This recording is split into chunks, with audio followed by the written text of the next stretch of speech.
നമസ്കാരം. റഡാർ എന്ന് കേൾക്കാത്ത ആരുമുണ്ടാവില്ല. റേഡിയോ ഡിറ്റക്ഷൻ ആൻഡ് റേഞ്ചിങ് എന്നതാണ് റഡാർ എന്നതിൻ്റെ പൂർണ്ണരൂപം.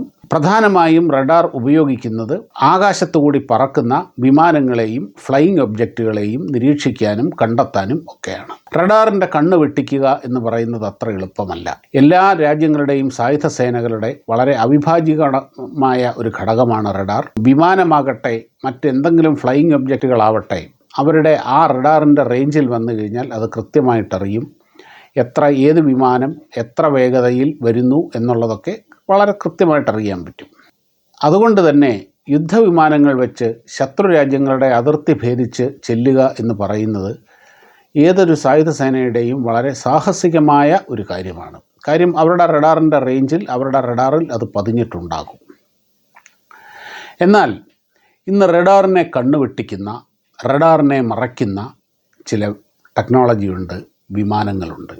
സ്റ്റെൽത്ത് ടെക്നോളജി എന്നാണ് അതിന് പറയുന്നത്.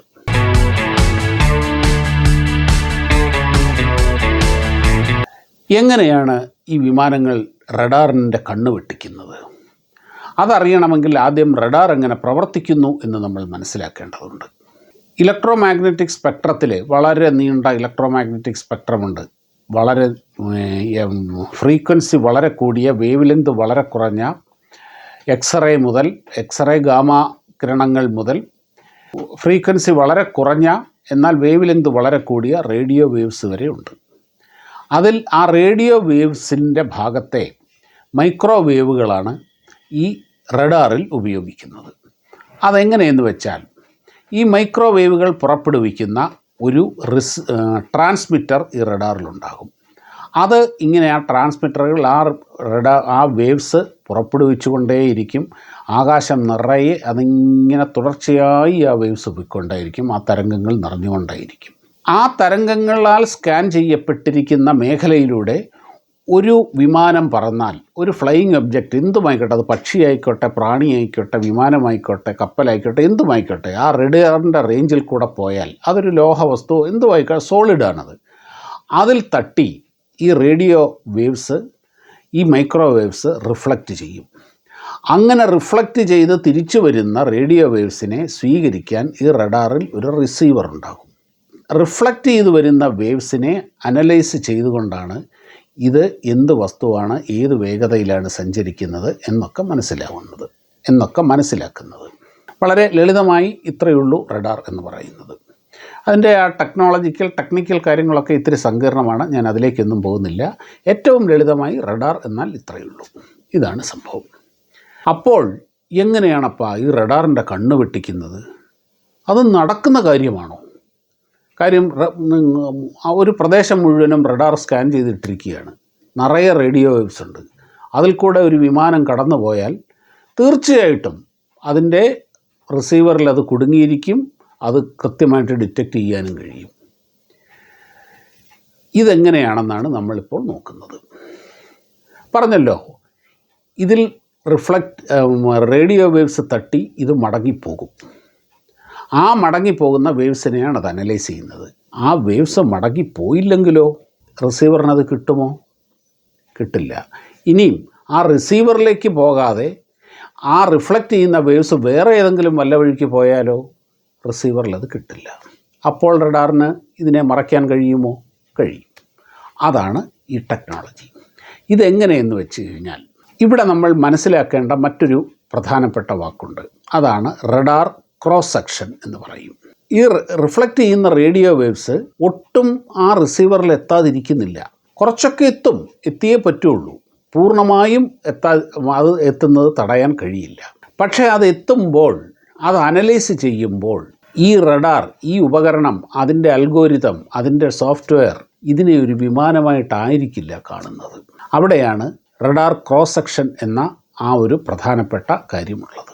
എല്ലാ വസ്തുക്കൾക്കും ഒരു റഡാർ ക്രോസ് സെക്ഷൻ ഉണ്ട്. എന്ന് വെച്ചാൽ അതിൻ്റെ വലിപ്പത്തിനനുസരിച്ച് അതിൽ തട്ടി റിഫ്ലക്റ്റ് ചെയ്ത് ചെല്ലുന്ന റേഡിയോ വേവ്സിൻ്റെ ഒരു കണക്ക് വെച്ചിട്ട് ഉണ്ടാക്കിയിരിക്കുന്നതാണ്. അത് കപ്പലിനും വിമാനങ്ങൾക്കും എനിക്കും നിങ്ങൾക്കും ഓരോ വസ്തുവിനും ഒരു റഡാർ ക്രോസ് സെക്ഷൻ ഉണ്ട്. അങ്ങനെ ഇതിൻ്റെ സോഫ്റ്റ്വെയറിൽ, ഇതിൻ്റെ അൽഗോരിതത്തിൽ ഒരു വിമാനത്തിൻ്റെ റഡാർ ക്രോസ് സെക്ഷൻ എത്രയാണ് എന്നതിൻ്റെ ഒരു കണക്ക് അതിൽ ഉണ്ടാകും. ഞാനിപ്പോൾ അത് പറയാം. ഇതായി കാണുന്നതാണ് അതിൻ്റെ കണക്ക്. ഒരു ഈച്ച മുതൽ ഒരു കൂറ്റൻ വിമാനത്തിന് വരെ ഒരു റഡാർ ക്രോസ് സെക്ഷൻ ഉണ്ട്.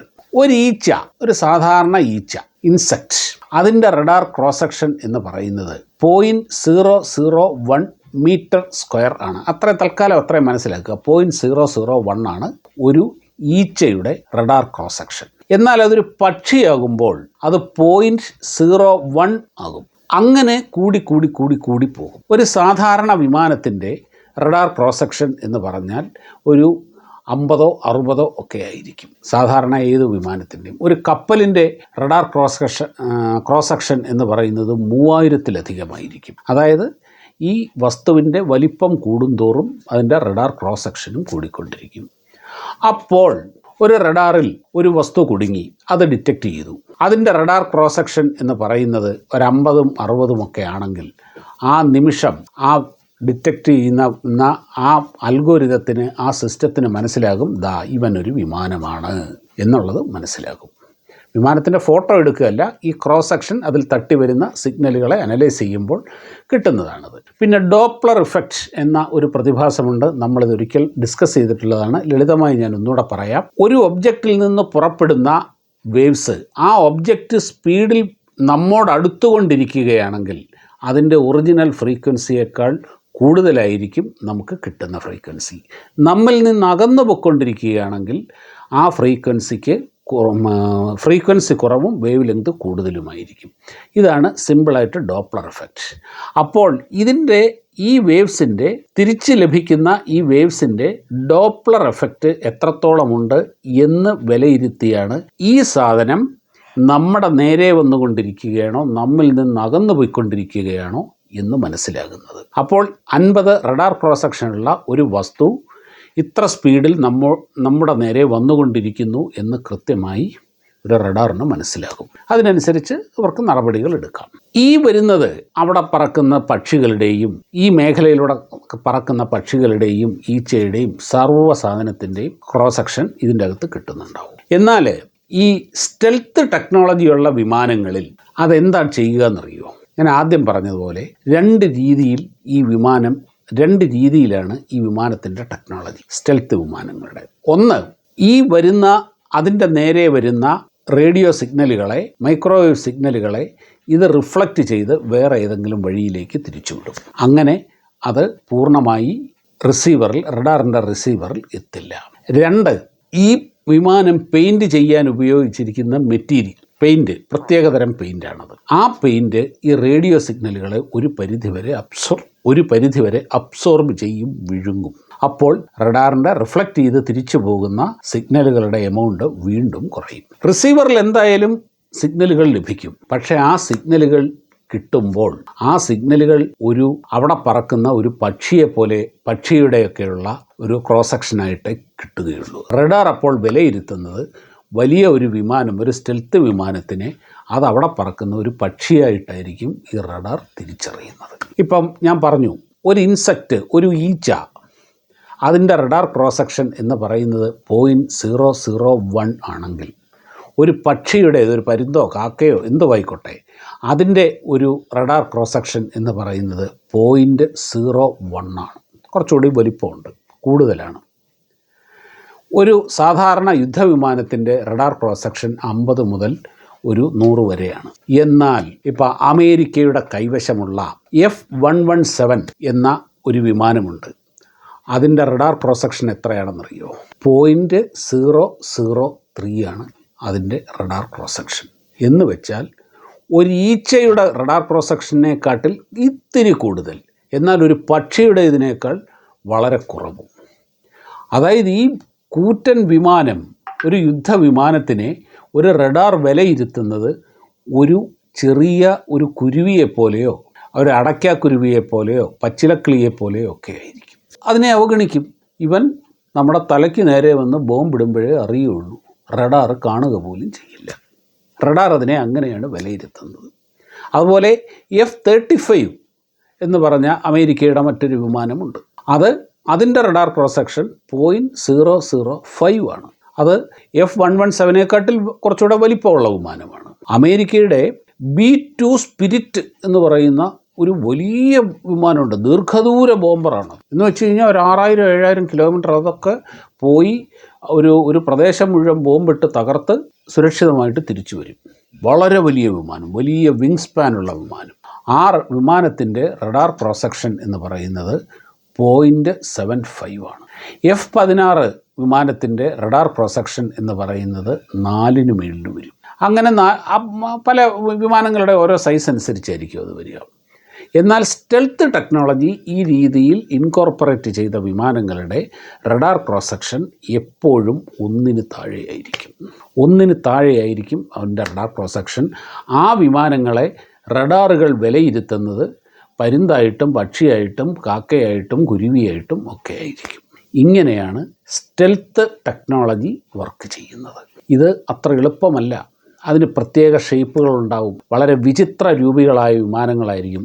ചിലതിനൊക്കെയാണ് ഒരുപാട് ഷാർപ്പ് എഡ്ജസ് കാര്യങ്ങളുണ്ടാകും. അതിൻ്റെ വാലിൻ്റെ ഷേപ്പിന് വ്യത്യാസമുണ്ടാകും. പരമ്പരാഗത ഷേപ്പേ അല്ല ആ വിമാനത്തിന്. ഈ വിമാനങ്ങൾ ആദ്യം ഉപയോഗിച്ചത് 90-91 കാലത്തെ ഗൾഫ് യുദ്ധകാലത്താണ്. ആ കാലത്താണ് ഇതേപോലെ ഇറാഖിൻ്റെ മേളിൽ കൊണ്ടുവന്ന് ബോംബിട്ട് ഒരു റഡാറിനും തിരിച്ചറിയാൻ കഴിഞ്ഞിട്ടില്ല. ഇന്ന് വരെ ഒരു ശത്രു രാജ്യങ്ങൾക്കും ശത്രു സൈനികർക്കും ഈ വിമാനങ്ങളെ വെടിവെച്ചിടാൻ സാധിച്ചിട്ടില്ല. അമേരിക്കയ്ക്കാണിതുള്ളത്. F-117 ഉണ്ട്, F-35 ഉണ്ട്, B-2 സ്പിരിറ്റ് ഉണ്ട്, F-35 റാപ്റ്റർ ഉണ്ട്. അങ്ങനെ ഒരു വലിയ വിമാന സഞ്ചയം തന്നെ അമേരിക്കയ്ക്കുണ്ട് ഈ സ്റ്റെൽത്ത് ടെക്നോളജി ഉള്ളത്. അതേപോലെ സോവിയറ്റ് യൂണിയൻ ആണെങ്കിൽ Su-55 സുഖോയുടെ വളരെ ഉയർന്ന റേഞ്ചുള്ള ഒരു വിമാനമുണ്ട്. ഭാരതം ആംക എന്ന് പറയുന്നൊരു പ്രോജക്റ്റ് ഇപ്പോൾ സ്റ്റാർട്ട് ചെയ്തിട്ടുണ്ട്. 5ാം തലമുറ യുദ്ധവിമാനമാണ്. അതിൽ സ്റ്റെൽത്ത് ടെക്നോളജി ഉണ്ടാകും. ചൈനയ്ക്കുണ്ടെന്നും ഇല്ലെന്നും ഒക്കെ പറയുന്നു. പക്ഷേ വളരെ കുറച്ച് രാജ്യങ്ങൾക്ക് ഈ സംഭവമുള്ളൂ. ഇതിൻ്റെ കോസ്റ്റ് വളരെ വളരെ വളരെ കൂടുതലാണ്. ഈ F-117 ഇറങ്ങിയ സമയത്ത് അന്ന് ഞാൻ ഇപ്പോഴും ഓർക്കുന്നുണ്ട് പത്രത്തിൽ വന്നത്, ഇത്രയും ഭാരം സ്വർണത്തിനേക്കാൾ ചിലവുണ്ട് ആ ഒരൊറ്റ വിമാനത്തിന്. അത്ര ഹ്യൂജ് എക്സ്പെൻസാണ് ആ വിമാനത്തിനുള്ളത്. അതുപോലെ അതിൻ്റെ വേഗത ഏതാണ്ട് ഈ നിരയിലെ 1-2 വിമാനം മാത്രമേ സൂപ്പർസോണിക് സ്പീഡിൽ ഉള്ളൂ. സൂപ്പർസോണിക് എന്ന് പറഞ്ഞാൽ കഷ്ടിച്ച് ചെറിയ ആ സൂപ്പർസോണിക്കിൻ്റെ ഏറ്റവും താഴ്ന്ന ലെവലിലാണ്. മിക്ക വിമാനങ്ങളും സൂപ്പർസോണിക് അല്ല. അതിൻ്റെ കാരണം എന്താണെന്ന് വെച്ചാൽ ഈ റിഫ്ലക്ഷൻ പ്രോപ്പർട്ടീസ്, ഇതിൻ്റെ ഈ റേഡിയോ തരംഗങ്ങളെ, ഈ മൈക്രോവേവ്സിനെ പല ദിശകളിലേക്ക് റിഫ്ലക്റ്റ് ചെയ്ത് വിടാൻ അതിൻ്റെ ഷേപ്പുകളിലൊക്കെ ഒരുപാട് അഡ്ജസ്റ്റ്മെൻറ്റുകൾ ചെയ്യണം. അങ്ങനെ ചെയ്യുമ്പോൾ ഈ വിമാനത്തിൻ്റെ എയറോഡൈനാമിക് പ്രോപ്പർട്ടീസിന് കോംപ്രമൈസ് ചെയ്യേണ്ടി വരും. നമുക്കറിയാം എന്താണ് എയറോഡൈനാമിക് പ്രോപ്പർട്ടി എന്നുള്ളത്. അതിങ്ങനെ ഒഴുക്കൻ രൂപമായിരിക്കണം. വായുവിലൂടെ സഞ്ചരിക്കുമ്പോൾ ആ പ്രതിരോധം കുറയ്ക്കാൻ വേണ്ടിയിട്ടുള്ള ആ ഷേപ്പാണ് എയറോഡൈനാമിക് ഷേപ്പ് എന്ന് പറയുന്നത്. എന്നാൽ ആ എയറോഡൈനാമിക് പ്രോപ്പർട്ടീസ് ഇങ്ങനെയുള്ള വിമാനങ്ങൾക്ക് കുറവായിരിക്കും. അതിനെ ഒരുപാട് കോംപ്രമൈസ് ചെയ്തുകൊണ്ടാണ് അതിൻ്റെ ഈ രീതിയിലൊക്കെ വളഞ്ഞും തിരിഞ്ഞും ഒടിഞ്ഞുമൊക്കെയുള്ള പല ഷേപ്പുകൾ അതിൻ്റെ ഉള്ളത്. അതുകൊണ്ട് തന്നെ ഈ വിമാനങ്ങൾക്ക് വലിയ സ്പീഡിൽ പോകാൻ കഴിയില്ല. ഒട്ടുമിക്ക സ്റ്റെൽത്ത് വിമാനങ്ങളും ശബ്ദത്തിനേക്കാൾ വേഗത കുറവാണ്. B-2 spirit സൂപ്പർസോണിക്കാണ്. അതിന് ഏകദേശം ഒരു എയറോഡൈനാമിക് ഷേപ്പുണ്ട്. എങ്കിലും ഇവയെല്ലാം വിചിത്ര രൂപികളായ വിമാനങ്ങളായിരിക്കും. റഡാറിനെ പറ്റിയും സ്റ്റെൽത്ത് ടെക്നോളജിയെ പറ്റിയും ഇപ്പോൾ ഒരു ഏകദേശ ധാരണ ഉണ്ടായി കാണും എന്ന് കരുതുന്നു. മറ്റൊരു വീഡിയോയുമായി കാണുന്നതുവരെ നമസ്കാരം.